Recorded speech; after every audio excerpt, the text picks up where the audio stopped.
servidores y demás, mucho en las instituciones educativas de tratar de facilitar que los jóvenes utilicen computadoras, utilicen internet, sepan hacer presentaciones, sepan usar cierto tipo de aplicaciones, como se les llama ahora.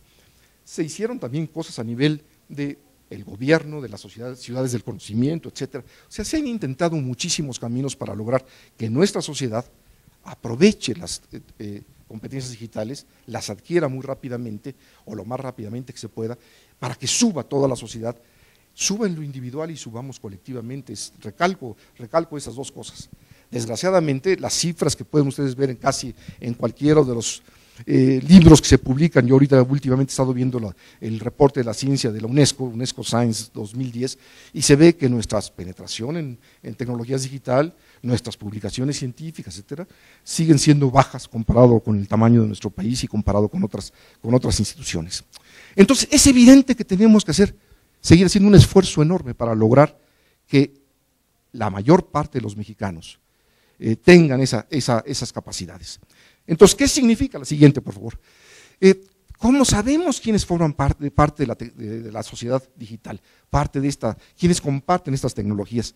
Desgraciadamente, en el mundo globalizado en que vivimos, las tecnologías digitales, igual que la ropa o igual que otras cosas, son muy engañosas, porque es tal por ejemplo, el uso de la vestimenta se ha extendido de tal manera a todo el mundo, que si ustedes ven en la televisión un video que esté pasando escenas, no sé, de Singapur, o de la India, o de Tailandia, o de Sudamérica, o de México, etcétera, pues verán que la ropa, o que la gente se viste más o menos igual en todas partes. Ya es difícil distinguir por la ropa quiénes realmente están en una condición u otra.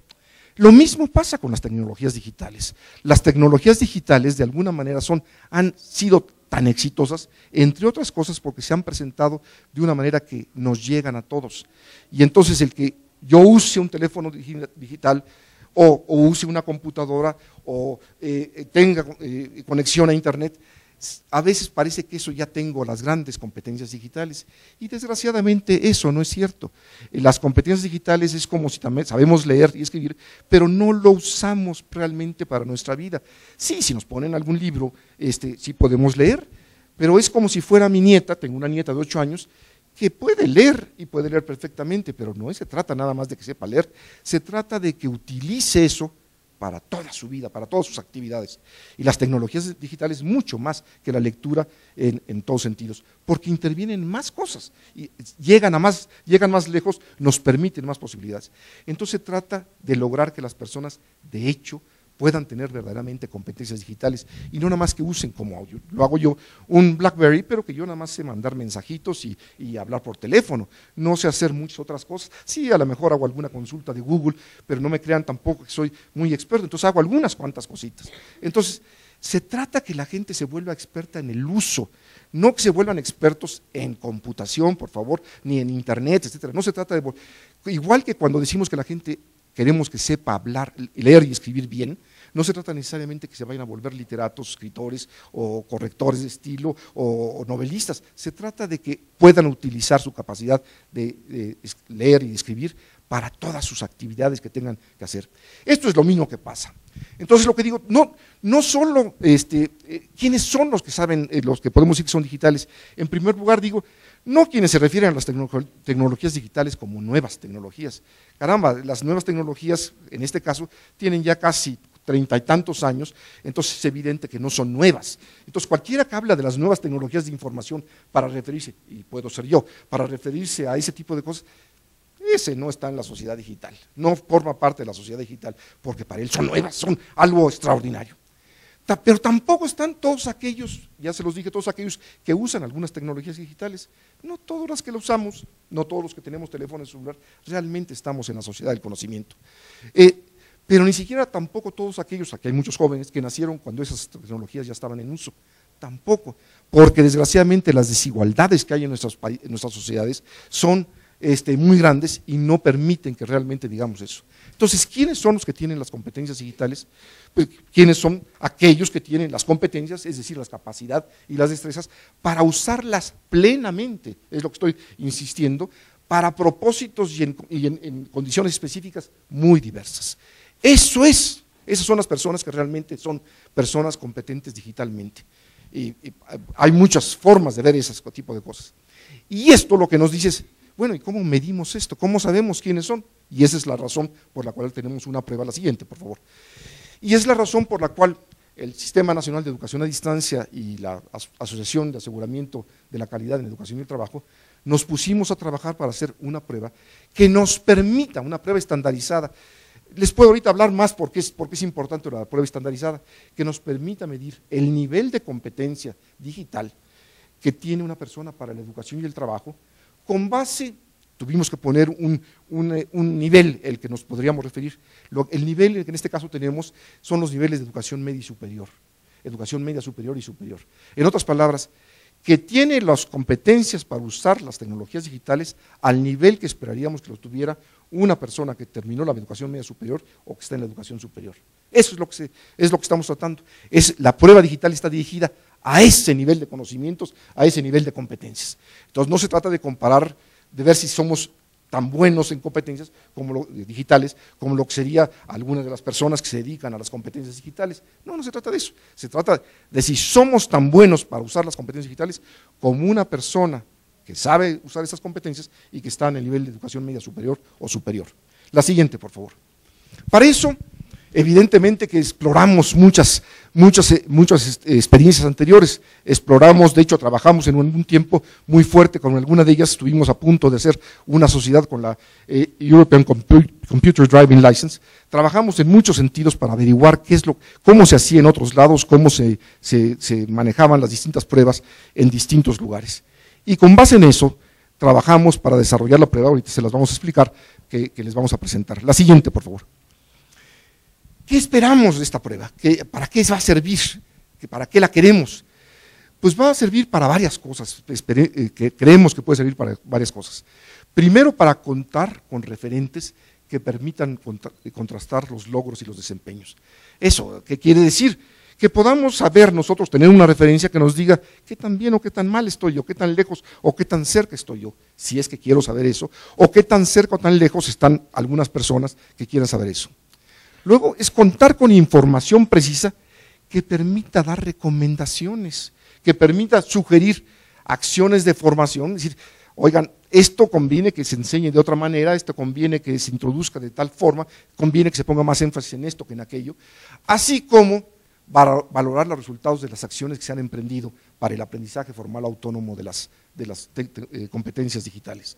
Podemos evaluar los resultados de programas, evaluar los resultados de escuelas, evaluar los resultados de conjuntos de personas que han pasado por cierto tipo de procesos y poder decir cuáles son las fallas, cuáles son las cosas apropiadas. También podemos ayudar, la evaluación puede ayudar a diseñar perfiles para el trabajo.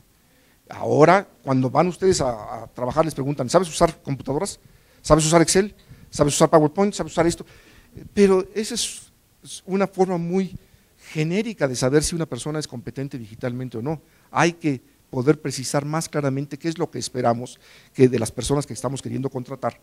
Y también luego poder evaluar si efectivamente están desempeñándose como se esperaba que se desempeñaran en estas cosas. Cuando ve uno a los chicos, ahora los chicos me refiero a los jóvenes como están aquí, cómo manejan, no sé, Excel para hacer regresiones matemáticas o para hacer simplemente análisis, es maravilloso verlos, da un gusto ver cómo pueden hacer cosas que a un servidor le tomaban días hacer una regresión matemática de 17, 20 casos, 30 casos, y ahora las hacen mis colegas en el IMCO, por ejemplo, las hacen de decenas de miles de casos en un instante, en un minuto. También puede determinar o puede ayudar a determinar el impacto de programas de incorporación de tecnologías digitales. Si no podemos medir para qué sirvió Enciclomedia, voy a suponerlo, la Enciclomedia, para usar un ejemplo, o si no podemos medir para qué sirvieron el introducir computadoras en los laboratorios de las universidades o en las preparatorias, no podemos saber si sirve o no, tenemos que poder medir si efectivamente está dando los resultados que esperamos. Esto les dice, con eso termino, la siguiente por favor, esto les dice por qué creemos que es importante y cuál es la contribución muy pequeñita que está haciendo, en este caso, el Sistema Nacional de Educación a Distancia y ACET, para tratar de ayudar a México a su tránsito hacia lo que es la sociedad digital. Muchas gracias y le paso el micrófono a Pilar Verdejo.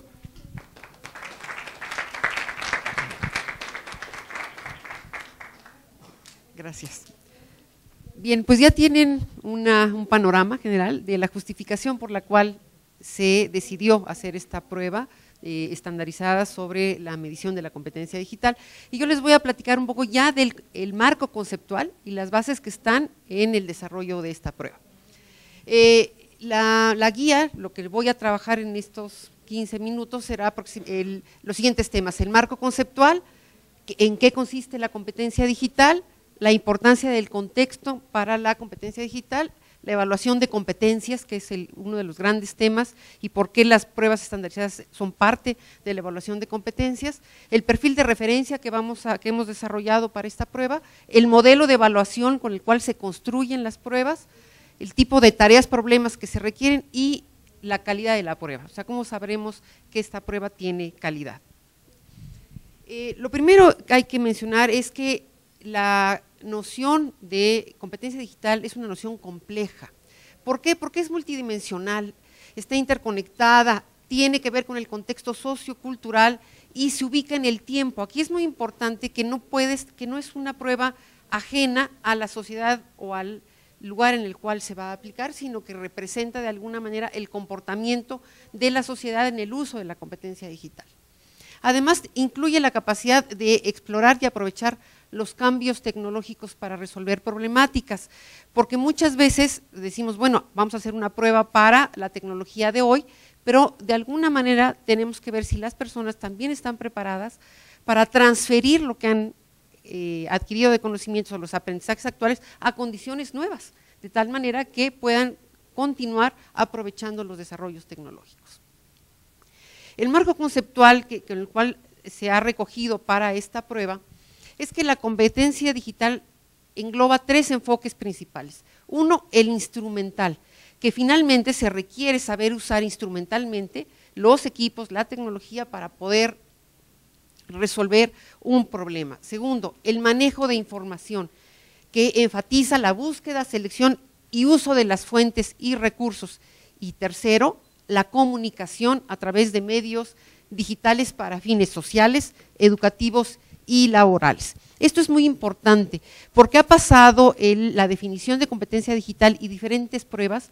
Algunas son exclusivamente instrumentales, mucho de lo que hacen algunas empresas como Microsoft es certificar en el uso de sus paqueterías o en el uso de sus instrumentos. Otro es el manejo de información, que estuvo muy orientado a lo que se hizo por las asociaciones de bibliotecarios o de información, donde enfatizan esa parte. Pero hay una realidad emergente y además ya muy penetrada en la sociedad, y es la comunicación y las nuevas redes sociales. Entonces pensamos que la competencia digital engloba estas 3 características y se retoman en el perfil de referencia de la prueba. Se define así la competencia digital para esta prueba: es la capacidad de emplear herramientas y recursos digitales para utilizar, producir y comunicar información, obviamente de forma eficiente y efectiva, para satisfacer intereses personales o grupales, solucionar problemas y colaborar con diferentes comunidades, tanto a nivel local como mundial, en el marco de las normas éticas. O sea, de alguna manera se va a incluir, o sea, incluye ya en el perfil de referencia, lo que tiene que ver con el uso correcto, ¿sí?, las implicaciones tanto sociales, personales y económicas que puede tener el uso de la información y la comunicación, como también los elementos de seguridad. La que sigue, por favor. Entonces, nosotros vemos que tenemos en esta competencia digital varias dimensiones inmersas. Tenemos la dimensión de información, la de comunicación y la ético-social, y tenemos 2 que son totalmente transversales, que es la dimensión cognitiva y la dimensión tecnológica digital. La dimensión cognitiva tiene que ver con estos procesos de razonamiento a través de los cuales nosotros vamos, ¿sí?, a acercarnos y a utilizar esas tecnologías de información y resolver los problemas que se nos enfrentan, ¿sí?, a través de las tecnologías. Y lo otro es utilizando información, comunicando y tomando en cuenta las implicaciones ético-sociales. La que sigue. Les mencionaba hace un momento la importancia del contexto. Cuando hablamos de competencia y se define, dice, bueno, se puede ubicar en diferentes niveles educativos, porque estaba puesta de tal manera que a lo mejor un niño de secundaria, uno de media superior, uno de superior, alguien que no esté en el sistema, de alguna manera puede tener alguna competencia digital. Y la competencia se desarrolla gradualmente a través de los años, la educación, la experiencia y estos mismos cambios tecnológicos. Como mencionaba el doctor Salvador Malo, muchos de nosotros empezamos en la universidad o en la formación con cálculos a mano, con reglas de cálculo, ¿sí? Y salimos con computadores y ahora los niños empiezan con computadoras, ¿sí? Nosotros tenemos este cambio y hemos tenido que ir desarrollando esta competencia digital a través del tiempo. Con esta condición, la prueba va a tener diferentes versiones. Va a haber una prueba con un tipo de reactivos que sean para educación media superior y otra que será para educación superior. Si esto se quiere aplicar, por ejemplo, para maestros, ¿sí?, de educación básica, el tipo de situaciones y de contexto en el cual se va a ubicar para el manejo de la competencia digital es diferente del que lo hace un profesionista o es diferente del de la educación media superior. Pueden compartir una gran parte, pero las situaciones o contextos en los cuales lo va a utilizar es diferente y la prueba tendrá que reflejar esta posibilidad. Se tomó como base la educación media y la superior. Les voy a poner aquí un ejemplo de la reforma de la educación media superior, en la cual tienen 10 competencias genéricas, además de sus básicas y sus disciplinares, pero tienen en sus competencias genéricas, yo escogí 2 en las cuales explícitamente menciona el uso de las tecnologías de información. Una de ellas es, un estudiante de educación media superior escucha, interpreta y emite mensajes pertinentes en distintos contextos mediante la utilización de medios, códigos y herramientas apropiados. Esto puede significar muchas cosas, aquí hay algunos elementos que están en la definición de esta reforma y habla la primera que expresa ideas y conceptos mediante representaciones tanto lingüísticas, matemáticas o gráficas, aplica distintas estrategias comunicativas, identifica las ideas clave en los textos, se comunica en una segunda lengua y finalmente maneja las tecnologías de la información y la comunicación para obtener información y expresar ideas. Se espera que cualquier egresado de la educación media superior, como competencia genérica, tenga esta posibilidad. La otra es, desarrolla innovaciones y propone soluciones a problemas a partir de métodos establecidos. Entonces viene ahí, sigue instrucciones, ordena información, identifica sistemas y reglas que subyacen en los fenómenos, construye hipótesis, sintetiza evidencias y finalmente utiliza las tecnologías de la información y comunicación para procesar e interpretar la información que comentábamos en la competencia genérica anterior, la menciona. Entonces aquí es importante que es con los contenidos y los aprendizajes que se logran en la educación media superior, las tecnologías de información es una competencia transversal, sí, que va a estar presente, pero el contexto es el contenido de la educación media superior, la que sigue. Entonces estamos hablando de una competencia transversal que se desarrolla gradualmente, que va a tomar diferentes presentaciones dependiendo del contexto. ¿Y qué es una competencia? Las competencias son complejas, ¿sí? Las competencias es uno que es capaz de hacer, o sea, uno tiene que poner en juego lo que sabe, ¿sí? Toda esta estrategia de abordar los problemas, ¿sí? Toda una forma de comportarse